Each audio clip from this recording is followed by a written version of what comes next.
Isn't it weird when your Mac knows a password for a website and you don't?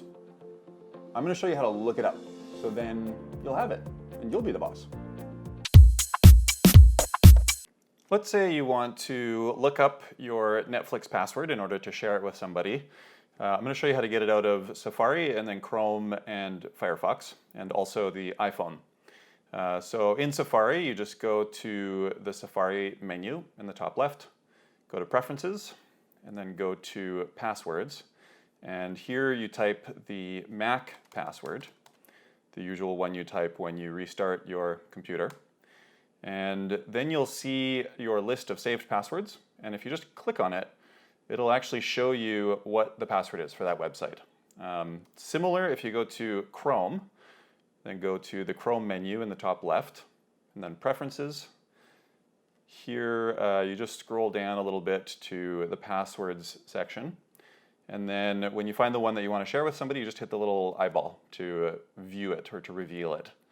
In Firefox, also similar, you just go to the Firefox menu and Preferences, and then go down to Privacy and Security, and scroll down a little bit to the Saved Logins section.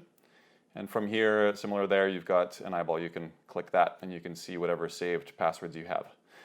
On the iPhone, you just go into Settings, and then go down to Passwords and Accounts, and then tap on Website and App Passwords at the top there, and then do your thumbprint, or maybe it's Face ID, or the code for your iPhone. And then from in here, you can do a search up in the top and find the thing that you need, maybe Netflix, and then just tap on one of these password entries to reveal the password. And no, I'm not going to reveal my passwords.